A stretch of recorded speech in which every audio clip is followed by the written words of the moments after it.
Muito boa noite, meus amigos e minhas amigas que nos acompanham pelo canal do YouTube do Centro Espírita Caminho do Evangelho. É um prazer, uma alegria estarmos aqui novamente falando um pouco sobre esse Evangelho maravilhoso que é o Evangelho segundo o Espiritismo.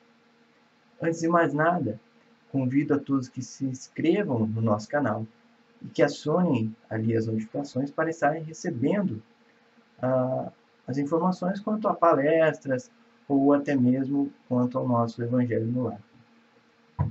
Aproveitando também para informar que os nossos grupos de estudo e evangelização infanto-juvenil já retornaram, já estão funcionando normalmente.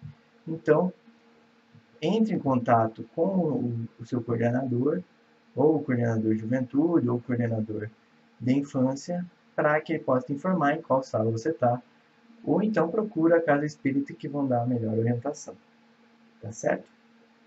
Vamos, antes de mais nada, a nossa prece.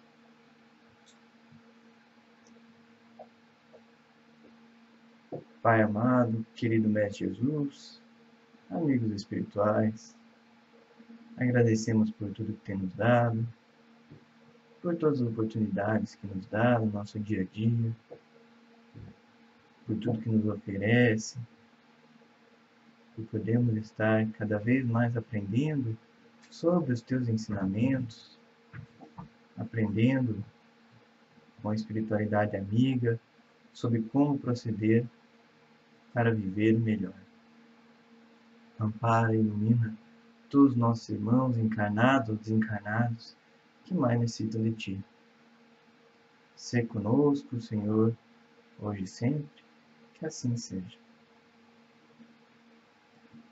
O tema proposto para a noite de hoje está lá no capítulo 19, A Fé Transporta Montanhas, item 8 ao item 10, que é a parábola da figueira que secou.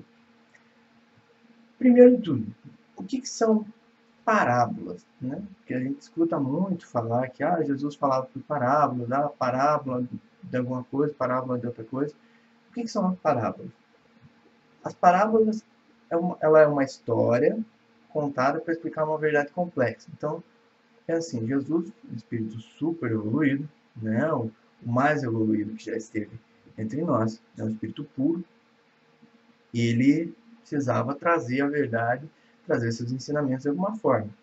Então, ele utilizava essas pequenas histórias que explicam um conceito através de exemplos do dia a dia. Né?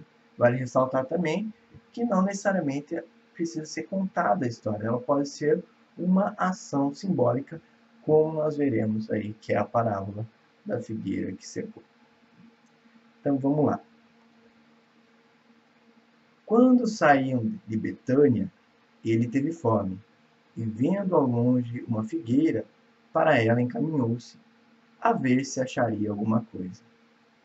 Tendo-se, porém, aproximado, só achou folhas, visto não ser tempo de figos. Então disse Jesus à figueira: que ninguém coma de ti fruto algum.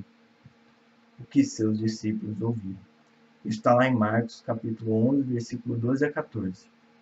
E aí, lá no versículo 20 a 23, tem a continuação. No dia seguinte, ao passarem pela figueira, viram que secara até a raiz.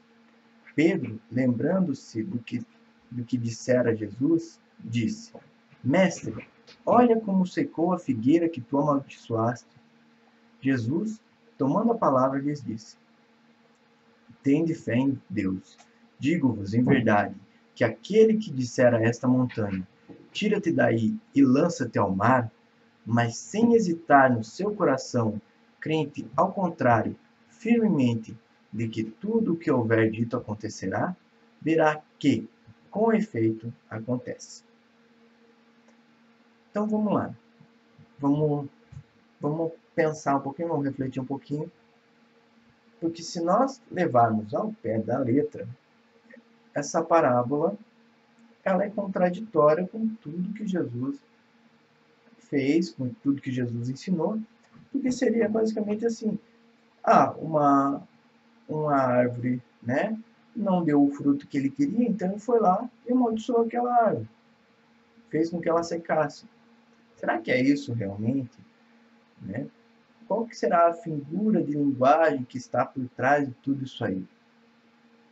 Então, para a gente contextualizar, para que a gente possa entender, primeiramente, vamos pensar o seguinte, tá? Essa passagem, ela vem ali, ela é acontece um pouco antes da Páscoa, ali por abril, né? Porque foi na época que Jesus estava entrando em Jerusalém, e no dia seguinte ocorre essa passagem pela figueira, e daí, no outro dia, ele pega e faz melhor, no mesmo dia ele pega e faz ele expulsa os mercadores do templo, ele faz toda aquela ação para demonstrar que o templo é um lugar sagrado, e daí na volta acontece de eles verem a figueira ali que estava seca.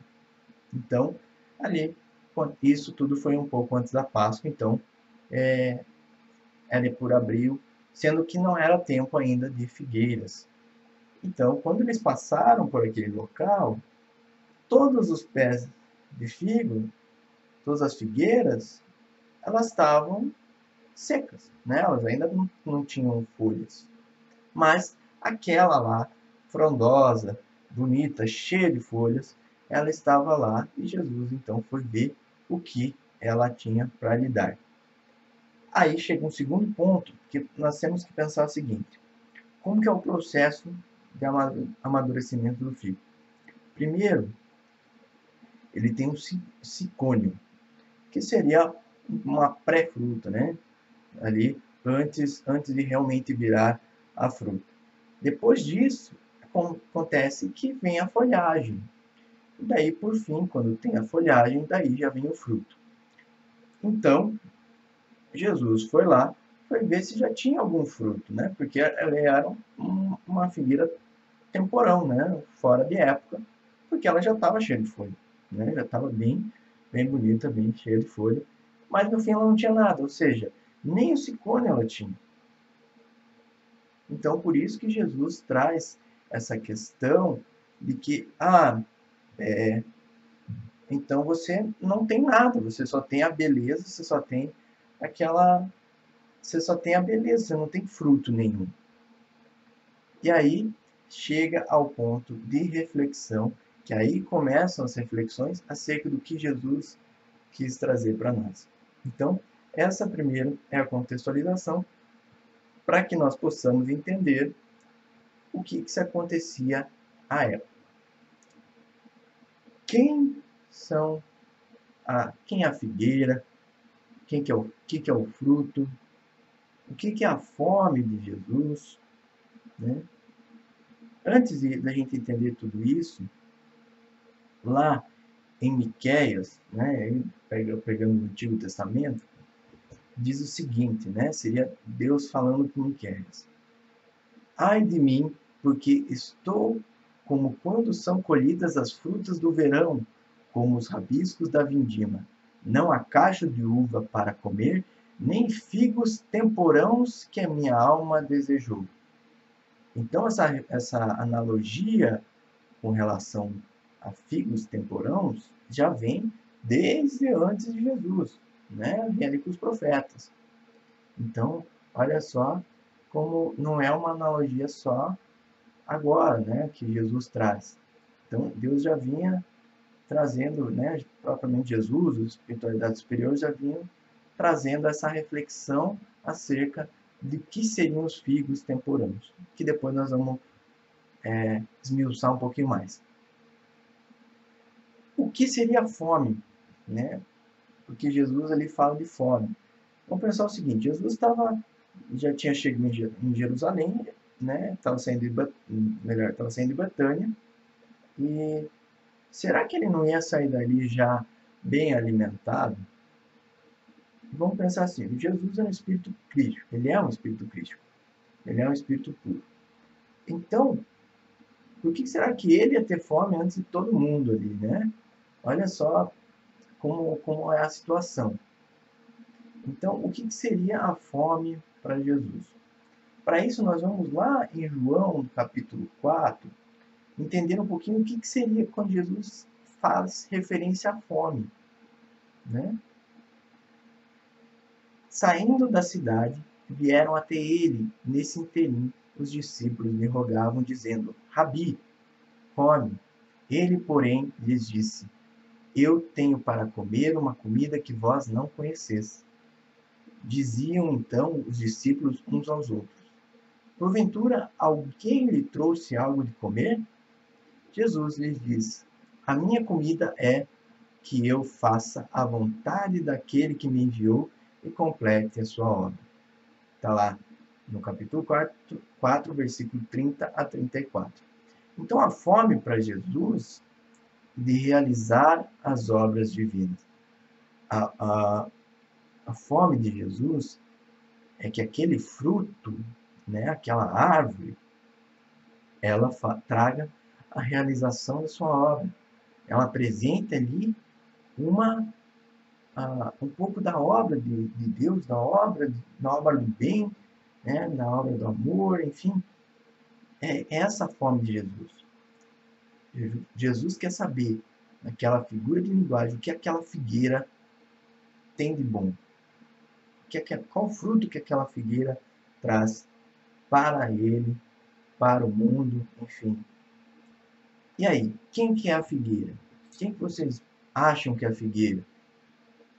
Vocês têm algum palpite? Vocês têm vamos pensar um pouco mais. Né? Nós estamos falando ali da época de Jesus. Será que quem seria a figueira? Né?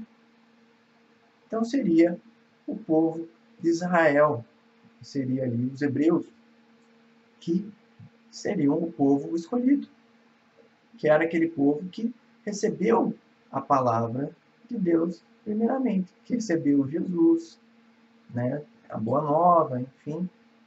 E para completar, né, que seriam eles, quando a gente fala dessa figueira, lá em Oséias, ele traz o seguinte: Achei a Israel como uvas no deserto, vi a vossos pais como a fruta temporã da figueira no seu princípio.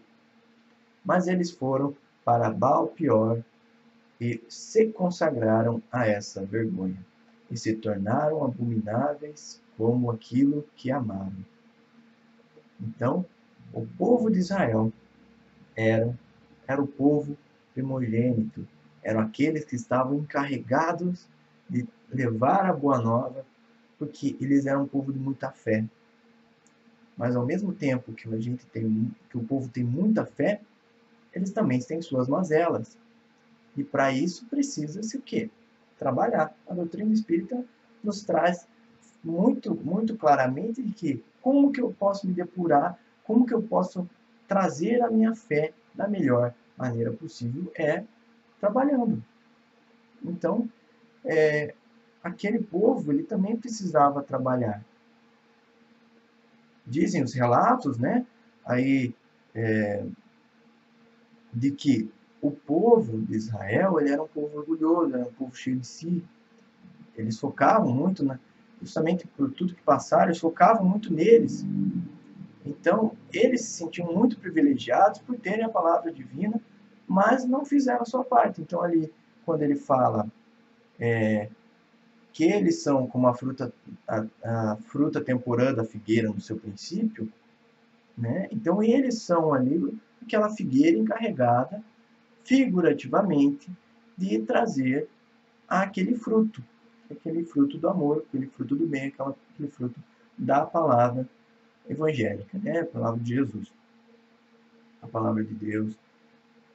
E olha lá como, por isso que a gente fala, a questão dos profetas, né?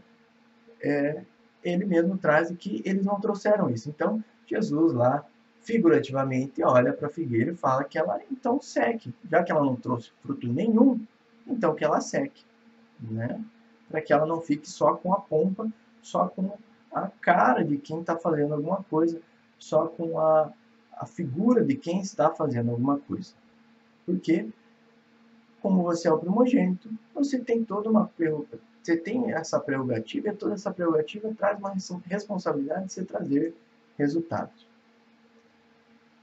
Lá no item 9 do capítulo 19 do Evangelho segundo o Espiritismo, né, que traz essa passagem da figueira, Kardec traz a seguinte reflexão: a figueira que secou é o símbolo dos que apenas aparentam propensão para o bem, mas que, em realidade, nada de bom produzem, dos oradores que mais brilho têm do que solidez, cujas palavras trazem superficial verniz, de sorte que agradam aos ouvidos sem que, entretanto, revelem, quando perscrutadas, algo de substancial para os corações. É de perguntar-se que proveito tiraram delas os que as escutaram. Então, porque assim, Jesus trouxe essa reflexão com relação àquele povo, obviamente, né? Mas ela também é uma reflexão para nós. O que nós temos desse povo hebreu? Vamos pensar assim, o que cada um de nós tem dessa figueira? Será que nós estamos realmente trazendo esse fruto? Né? E aí Paulo, lá em Gálatas, no capítulo 5, versículo 22 e 23, ele traz o seguinte, quando fala em fruto: mas o fruto do Espírito é amor, alegria, paz, paciência, amabilidade, bondade, fidelidade, mansidão e domínio próprio. Contra essas coisas não há lei. Então, olha só. Não é tudo que a doutrina espírita nos traz, não é tudo que Jesus nos trouxe, essa questão do fruto. Então, a parábola da figueira, ela nos convida a refletir sobre como nós estamos agindo. Sobre, será que eu... Porque ela traz também a questão de que é um estágio, sem desmerecer sem desmerecer as folhas, né? Jesus não quis desmerecer as folhas que ali tinham aquela figueira, mas é um estágio. Né? Eu começo ali estudando, eu começo aprendendo, começo fazendo pequenas ações, e assim vai crescendo, e assim vai conseguindo agir mais, vai estudando mais, vai aprendendo mais. Porque qual que é o objetivo do estudo? O objetivo do estudo é para que nós possamos aprender e possamos agir conscientemente. Não vale apenas, não vale só o estudo, não vale só a inteligência para que eu vá lá, aprenda e pronto, acabou. Não. Daí nas palavras de Tiago, o apóstolo Tiago, lá no capítulo 2, versículo 14, meus irmãos, que interessa se alguém disser que tem fé em Deus e não fizer prova disso antes de obras? Esse tipo de fé não salva ninguém. Ou seja, a nossa fé, ela precisa de ação. Não vale nada que nós pegamos, estudemos, a gente saiba o livro dos Espíritos de cabo a rabo, saiba todas as obras básicas de cor e salteado, saiba tudo tem para saber sobre o Espiritismo, tudo que tem para saber sobre Jesus. Se eu não faço nada, se eu não ajo de maneira, não faço nada, né? Não ajudo no bem, não trabalho no bem, e isso não vale de nada. Mas, particularmente falando, eu acho muito difícil. Eu acho muito difícil que aquele que começa a estudar o Espiritismo não se sinta convidado naturalmente a agir no bem. Naturalmente a trabalhar. Porque aquece o coração. Quando você começa a estudar o Espiritismo, você vê o quão belo, o quão maravilhoso é essa doutrina. E isso te dá um ânimo para você trabalhar, um ânimo para você fazer o bem. A título de exemplo, você pode perguntar para qualquer trabalhador, né? qualquer trabalhador, qualquer evento, qualquer área da casa espírita, o que ele sente depois daquela tarefa realizada? O que ele sente depois daquela tarefa realizada? Não vou dar spoiler, então vou deixar para que perguntem, né? Para que tenham essa ação de perguntar o que a pessoa sente, para ver se não é uma coisa que naturalmente o Espiritismo traz. Beleza? Outra coisa, outro ponto, né? Aqui com relação a questões bíblicas, né? Porque essa passagem, essa parábola, ela traz muito a reflexão, ela precisa dessas interpretações, esses intertextuais, né? Ela precisa disso para que nós possamos entender, né? Então, lá no Salmo 1, olha o que diz: como é feliz aquele que não segue o conselho dos ímpios, não imita a conduta dos pecadores, nem se assenta na roda dos zombadores. Ao contrário, sua satisfação está na lei do Senhor, e nessa lei medita dia e noite. É como árvore plantada à beira de águas correntes. Dá fruto no tempo certo, e suas folhas não murcham. Tudo o que ele faz prospera. Então, que nós sejamos a árvore no tempo certo, do fruto do tempo certo. Que nós possamos nos edificar pouco a pouco, trabalhando pouco a pouco, porque esse trabalho não é do dia para a noite. Essa evolução, esse florescer, esse fruto, essa folhagem toda, não é do dia para a noite. Não é do dia para a noite. É um trabalho árduo e quando nós tentamos e vamos trabalhando e vamos tentando pouco a pouco fazer com que nós sejamos melhores a cada dia, enfrentando todos os nossos vícios que temos aí, temos cometido diversos vícios através de diversas encarnações, quando nós começamos a enfrentá-los para transformá-los em frutos bons, olha só que maravilha. Estamos ali fazendo esse trabalho para que o fruto seja o melhor possível. Então, que todos nós sejamos essa árvore maravilhosa e que Jesus possa nos olhar e nos bendizer. Jesus possa nos abraçar a todos, abraçar o nosso coração. Muito obrigado. Então, para encerrar, vamos aí à nossa prece final. Pai amado, querido Mestre Jesus, amigos espirituais, obrigado por tudo que tem nos dado. Obrigado por estar ao nosso lado, sempre nos auxiliando nos nossos momentos de dificuldade, nos orientando para que nós possamos agir cada vez melhor. Que possamos ser a árvore do tempo certo, possamos ser a figueira do tempo certo e que produza bons frutos. Esteja conosco, Senhor, hoje e sempre, que assim seja.